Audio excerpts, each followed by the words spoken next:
اکبر، اے خاتون جنت کی کنیزوں، ایک حدیث اور سن لے پھر آگے بڑھتے ہیں۔ اللہ کے سچے رسول صادق و مصدوق مصطفیٰ کریم رؤوف الرحیم صلی اللہ علیہ وآلہ وسلم ارشاد فرماتے ہیں، جہنم کے اندر ایک وادی ہے جس سے جہنم بھی ایک دن میں 36 مرتبہ پناہ مانگتا ہے۔ اس کو فقی ابو اللہ سمرقندی رحمت اللہ علیہ نے لکھا ہے، دن میں 36 مرتبہ جہنم خود بھی اس وادی سے پناہ مانگتا ہے۔ اس وادی کے اندر بچھو ایسے ہیں، اگر کسی کو ڈنک مار لے تو اللہ اکبر 100 سال تک کے وہ زہر اس کے وجود میں گھومتا رہے گا اور اس کی ہڈیوں کو چکنا چور کر دے گا۔ صحابہ نے پوچھا یا رسول اللہ وہ وادی میں کون داخل ہوگا؟ میرے کریم آقا صادق و مصدوق غیب داں نبی صلی اللہ علیہ وآلہ وسلم نے فرمایا، جو نماز کو چھوڑتے ہوں گے اس وادی کے اندر ان کو داخل کیا جائے گا۔ اس لیے میری بہنوں، خدا کے لیے جہنم میں جانے والا یہ عمل چھوڑ دو، ترک نماز سے توبہ کر لو، ترک صلاۃ سے توبہ کر لو۔ آؤ آج عہد کرتے ہیں انشاءاللہ نماز کی پابندی کریں گے۔ میری بہنوں ایک بات یہ بھی بتا دوں، اگر ماں نماز پڑھے گی تو بیٹے کو نماز کی تقریر سننے کی ضرورت نہیں پڑے گی، بیٹی کو نماز کی تقریر سنانے کی ضرورت نہیں پڑے گی۔ ماں کو دیکھ کر بچہ خود نماز پڑھے گا، ماں کو دیکھ کر بچی خود نماز پڑھے گی۔ اور ایک بات آپ سے کہہ دوں، نماز پڑھ کر دیکھو نماز میں کیا نہیں ملتا۔ اللہ اکبر، ارے نادان میری بہن، جب اللہ کا فرمان آ گیا کہ سجدہ کرو اور اللہ سے قریب ہو جاؤ، آیت سجدہ اس لیے میں اس کو نہیں پڑھ رہا ہوں، تلاوت نہیں کر رہا ہوں مسئلے کی نزاکت کی وجہ سے، ورنہ آپ کو جو ہے وہ سجدہ آپ پر واجب ہوگا، اس لیے میں اس کا مفہوم صرف رکھ رہا ہوں۔ اللہ کا اعلان قرآن میں آ گیا، سجدہ کرو اللہ سے قریب ہو جاؤ، یعنی جس نے سر زمین پہ رکھ دیا سجدے میں اللہ کا قرب نصیب ہو گیا۔ اب بالفاظ دیگر یوں کہہ لیں، جس سجدے میں اللہ مل جاتا ہے اس سجدے کی برکت سے کیا نہیں مل سکتا۔ اس لیے سجدے کو لازم پکڑو۔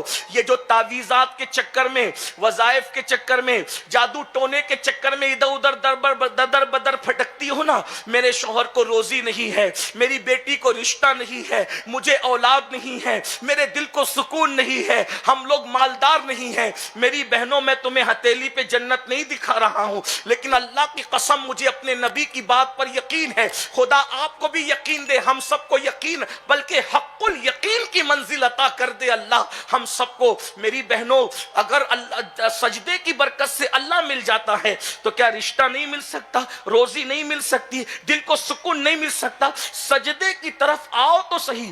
جس دن میری قوم سجدے کی طرف آ گئی سچے دل سے، اس دن ہم سب سے بے نیاز ہو جائیں گے۔ اقبال نے کہا تھا، یہ ایک سجدہ جسے تو گرا سمجھتا ہے 1000 سجدوں سے دیتا ہے آدمی کو نجات، وہ سجدہ جس سے روئے زمین کانپ جاتی تھی اسی کو آج ترستے ہیں منبر و محراب۔ آؤ اللہ کی بارگاہ میں گڑ گڑاؤ، سجدہ کرو۔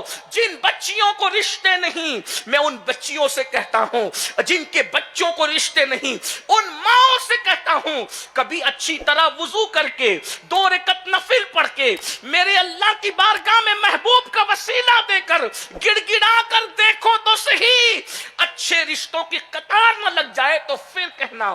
آپ کیا سمجھتے ہیں سجدے کو؟ سجدہ چھوڑ کر دوسروں کے دروازوں پر بھیک مانگنے والوں، میری بیٹی کو رشتہ نہیں، کوئی وظیفہ، وظیفوں کا ہم احترام کرتے ہیں، مگر ہمارے دادا مرشد حضور مفتی اعظم رحمت اللہ علیہ فرمایا کرتے تھے، تعویذ اسی وقت اثر کرے گا جب تم نماز پڑھو گے، خدا سے بغاوت کرو گے تو کس کا تعویذ اثر کرے گا؟ اس لیے میری بہنوں، پہلے نماز اس کے بعد وظائف، پہلے نماز اس کے بعد تعویذات، پہلے نماز اس کے بعد سارے کام۔ اس لیے پہلے نماز کی طرف آؤ، نماز پڑھ کر دیکھو، سکون بھی ہے، روزی میں برکت بھی ہے، انشاءاللہ سب ملے گا آپ کو، بس نماز کی طرف آ کر دیکھو۔ اس کے بعد دوسری چیز، اللہ اکبر، میری بہنوں سے میں وہ عرض کرنے سے پہلے بات آ گئی تو عرض کروں بلکہ رشتے بچیوں کو نہیں آتے تو بہنیں منکرین اسلام کے جادوگروں کے پاس جاتی ہے، ان کے بت خانوں تک جاتی ہے، اور وہاں جاتی رشتہ نہیں،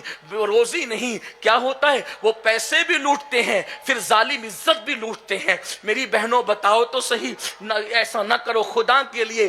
کتنے کیسز ایسے ہیں، کتنے واقعات سننے میں آتے ہیں، پیسے بھی گئے، دولت بھی گئی، عزت بھی گئی، آبرو بھی گئی، منہ دکھانے کے قابل نہ رہے۔ میری بہنوں اللہ کا در پکڑو، خدا کی چوکھٹ پکڑو، خدا کے قریب آؤ، اور ہمارا اللہ تو ہمارے قریب ہے، ہم اس سے دور ہو گئے۔ کتنا قریب ہے؟ قرآن کہتا ہے ہوا معکم اینما کنتم، تم جہاں کہیں وہ تمہارے ساتھ ہے۔ اور کتنا قریب؟ یہاں تک فرمایا نحن اقرب الیہ من حبل الورید، وہ تمہاری شہ رگ سے زیادہ قریب ہے۔ جو شہ رگ سے زیادہ قریب، کیسے خوش نصیب ہے اللہ، شہ رگ سے زیادہ قریب اور مصطفیٰ جان رحمت جان سے زیادہ قریب۔ ذرا غور تو کریں، اللہ اکبر، حرم کعبہ اور حرم مصطفیٰ کی برکت تو ہم دلوں میں سمیٹ کر بیٹھے ہیں، ذرا توجہ تو کریں۔ کوئی مومن ہو کر تو دیکھے، کوئی یقین لے کر تو بیٹھے، کوئی یقین کے ساتھ اسے پکار کر تو دیکھے، پھر نہ مدد آتی ہو تو کہنا آؤ